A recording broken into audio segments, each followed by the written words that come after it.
galera, beleza? Hoje irei falar com vocês sobre a Primeira Guerra, justamente sobre a chamada questão marroquina e questão balcânica, logo depois da nossa vinheta.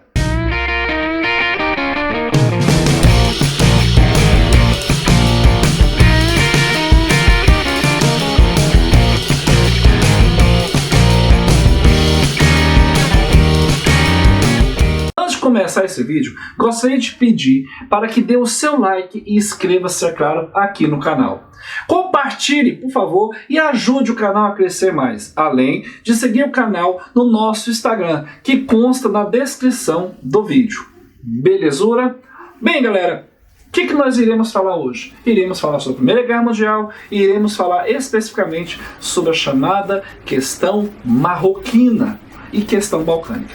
Primeiramente, irei falar com vocês sobre a chamada o quê? Questão marroquina. Tá, pessoal, mas o que foi a questão marroquina? A questão marroquina ela é datada de 1904. Tá bom? 1904. Ela é resultado de um acordo entre a França e a Inglaterra, que marginalizou a Alemanha e sepultou a Convenção de Madrid de 1880. Essa convenção tinha estabelecido direito de exploração da região dos Marrocos aos alemães, que agora eram suprimidas. O Acordo Franco-Britânico, é lógico, de 1904, era o reconhecimento francês dos interesses ingleses no Egito, e em contrapartida do apoio inglês para a dominação francesa no Marrocos. Em 1905, entretanto, o Kaiser Guilherme II desembarcou em Tínger, criando um impasse ao prometer preservar a independência do Marrocos. Essa crise do Marrocos só foi resolvida, galera, em 1906, na Confederação de Algeciras, no qual se reconheceram os interesses franceses e garantiram-se também a dos alemães daquele país. Mas novas crises, entretanto, ocorreriam em 1908 em Casablanca e em 1911 em Alger, que foram solucionadas pela cessão de Congo francês à Alemanha, então cedeu o Congo francês à Alemanha, que ela em troca abandonava suas pretensões do Marrocos. Mesmo assim, permaneceu o descontentamento, pois os alemães consideraram pequena a compensação recebida. Então os franceses ficaram inconformados por cederem uma área colonial. Beleza. Agora, crise que vai estar, de certa maneira, direcionada ao estopim da guerra, vai ser a chamada questão balcânica. Tá? Grande chamada questão balcânica, que vai levar àquele atentado de Francisco Ferdinando. Tá? A questão balcânica, podemos afirmar, que começa já com um grande problema. E é antigo. E tem componentes muito diversos envolvidos, fatores geográficos, étnicos, políticos, religiosos, etc. No século XIX, por exemplo, uma atrás da outra, as nações da Península Balcânica desenvolveram fortes movimentos nacionalistas, forçando a Turquia, até aí potência dominante naquela zona, conceder-lhes a autonomia. Depois da Guerra Russo-Turca de 1877 a 1878 e o Tratado de Berlim contemplava a existência de um Principado autônomo da Bulgária. Na segunda metade do século emerge um novo poder que vem perturbar o equilíbrio de forças da região, a Sérvia. As suas pretensões expansionistas provocaram então a intervenção de diversas potências. A interferência da Áustria foi notória nos problemas balcânicos. Os ministros austríacos fomentaram uma discórdia interna entre os países eslavos, Bulgária e Sérvia, bem como entre a Grécia e a Romênia. Uma outra guerra quase eclodiu em 1908, quando os austríacos anexaram a Bósnia e Herzegovina, provocando o ressentimento sérvio. E ainda podemos falar então do sentimento nacionalista. Já a chamada Revolução dos Jovens Turcos de 1908 e 1909 e a Guerra Turco-Italiana de 1911 e 1912 deram uma oportunidade aos estados balcânicos de se vingarem da Turquia, sua antiga sucerana. Em março de 1912, a Sérvia concluiu então um tratado com a Bulgária. E em maio foi a vez da Grécia estabelecer uma convenção militar com este mesmo país. A tensão aumentou na península durante o verão, e a Sérvia enviou uma nota à Turquia exigindo a autonomia da Macedônia. Em setembro, inicia-se então a mobilização geral praticamente em todos os estados. No dia 8 de outubro, o Montenegro declara guerra ao Império Otomano e os aliados balcânicos ao seu lado fazem o mesmo no dia 18. A Primeira Guerra Balcânica teve duas fases.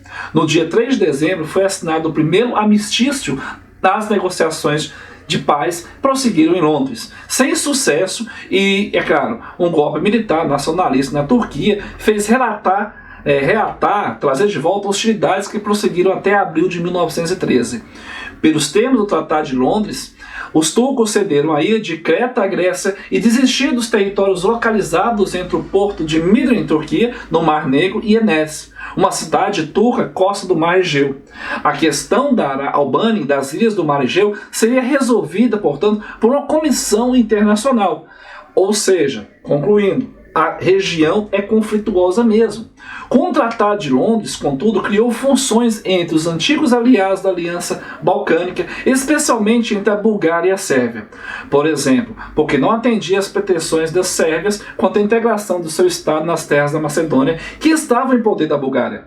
O ressentimento sérvio devia-se ao fato de assim perder uma faixa de território ao longo do Mar Adriático, uma aliança concluída com a Sérvia e a Grécia contra a Bulgária, e em 1º de julho de 1913 levou à chamada Segunda Guerra Balcânica, que começou a 29 desse mês, com um ataque desautorizado feito por um general búlgaro contra as posições da Sérvia, e sempre negado pelo governo da Bulgária, que fez com que as hostilidades fossem formalmente declaradas a 8 de julho. De seguida, todos os estados balcânicos entram em campo numa coligação contra a Bulgária. Esta impossibilidade de resistir pediu o armistício que foi assinado em Bucareste a 10 de agosto. Segundo este, a Bulgária, segundo esse documento, perdia uma parte considerável do seu território, incluindo cerca de 8.000 km² arrendados à Romênia. Grande parte da Macedônia passou para a Sérvia e a Grécia. Acordos de última hora fizeram perder parte do território para a Turquia, e a Albânia transformou-se num principado muçulmano independente. Com isso, as guerras balcânicas influenciaram profundamente o curso da história da Europa, e assim o desmantelamento do Império Otomano e da Bulgária criou tensões perigosas no sudeste europeu. Assim, galera, o surgimento de uma forte e ambiciosa Sérvia preocupou a região e preocupou estados com pretensões políticas nessa zona, como a Rússia e outras potências europeias que, de maneira mais ou menos direta, mais ou menos voluntária, acabaram por ser largamente envolvidos no desenrolar dessa situação acima de tudo. Esses tratados de paz provocaram um sentimento anti-sérvio e um receio do vizinho do território austro-húngaro, e a diplomacia internacional entrou em campo e engendrou um complicado sistema de alianças internacionais que a médio prazo viriam a colocar em risco a segurança local, que é a segurança internacional. Não se pode, contudo, galera, e não esqueça disso, esquecer que o nacionalismo sérvio relaciona-se com o chamado pan-eslavismo, que se baseava na ideia de que todos os eslavos da Europa Oriental constituíam uma grande família, tendo protetorado da Rússia. Entretanto, havia outros interesses na região, que utilizavam o mesmo discurso nacionalista para dominar os territórios. Um grupo de alemães nacionalistas haviam constituído o Pan-Germanismo, movimento originário da Liga Pan-Germânica de 1895, que preconizava a expansão do Império Alemão, com a anexação de todos os territórios habitados por povos de origens germânicas na Europa Central. Esse discurso de pan-germanismo foi um dos argumentos utilizados pelo Kaiser Guilherme II para a participação da Alemanha na Primeira Guerra Mundial, fundamentando assim a sua política expansionista. Beleza, galera? Então, uma região muito conflituosa com interesses tanto da Alemanha. Galera, se você gostou desse vídeo, deixa o seu like e até a próxima. Fui!